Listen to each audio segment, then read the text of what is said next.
The question of whether or not this logo redesign is bad or good is a lot less black and white than most people think. In case you missed his blue hair and controversial presence online, Ninja is one of the largest streamers of all time. He currently went from this logo to this logo, but is it a terribly bad move? Firstly, we need to look at the old logo to see where we've come from and why. Kittl is an online web app built to make complex design easier. It works right from your browser and is complete with fonts, illustration libraries, pre-made templates and much more. Now you can try it for yourself and get 3 months of the Pro subscription for free by clicking the link in the description box below, but more about Kittl later. From what I can gather, this logo has been around since 2011, which is quite a long time considering the fast-paced nature of the streaming world. The old logo looks like a typical esports style mascot, with flat highlights and shadows making up the design, which effectively is a simplistic illustration. This design is what it is. It's more of an esports badge than a highly brandable icon that can hook itself into your brain the instant you see it. It's pretty forgettable at a first glance, is what I'm trying to say. It would become lost in a sea of other esports style badges, icons and logos. So at some point this year, Ninja likely came to a sudden realization. That realization was that he needed to rebrand himself if he wanted to get ahead in 2022, sell more merch, and just generally grow in the streaming world. After all, he did have the same brand identity for pretty much 10 years. And that's when this logo came into being. Now I must admit, when I first saw it, I laughed a little inside and casually shook my head. I was taking the logo design at face value from a technical point of view, which actually is kind of wrong. Let me explain why. We need to ask ourselves, what is the demographic of Ninja's audience? That is to say, what type of people interact with him and his brand?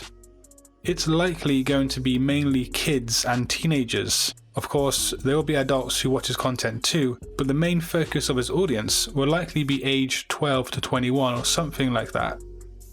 This new design is playful, it's trendy, and it's non-conventional and non-conformist. These traits will likely resonate with the younger generations out there. The logo type especially is trendy and adopts anti-design, which is a current design trend that's very strong in 2022. I always say that logo designers need to leave design trends out of their designs, and that's because trends come and go very quickly. This leaves the brand identity at the risk of becoming outdated very easily. If you think back to the line drawing logos that followed the hipster design trend some years ago, you'll understand the concept of things becoming outdated. But anyway, for now, Ninja's new design will resonate with his audience, much more so than the previous one ever did, but it is at a risk of becoming outdated within a couple of years.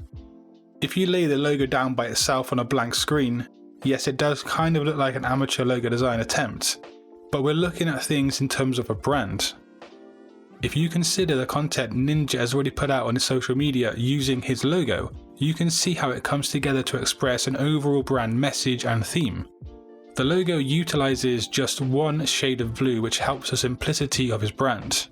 Content is being made in just white and blue or blue and black, and it's very punchy and very direct.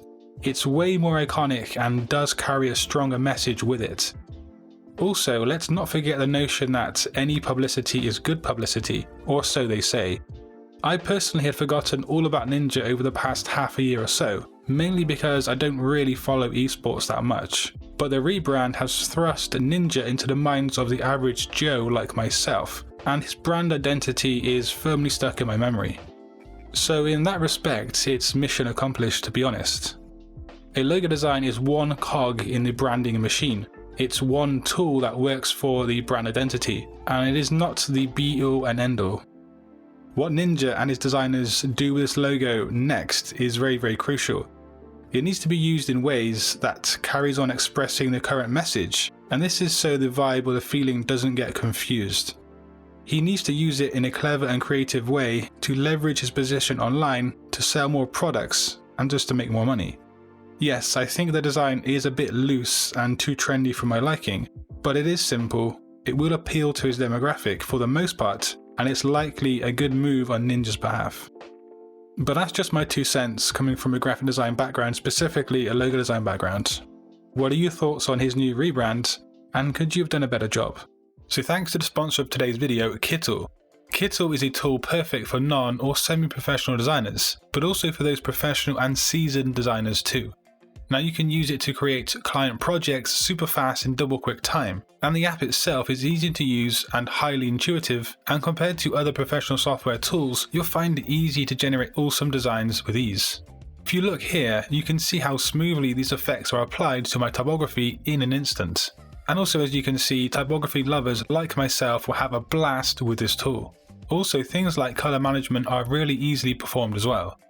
Also remember that Kittl is a web-based app, which means it works straight from your browser without the need to download anything. Now, to get your hands on Kittl, you can try it today and get 3 months on a pro subscription completely for free by clicking my link in the description box below. But yeah, if you want to learn more about graphic design, just click a video on screen, and until next time guys, design your future today. Peace.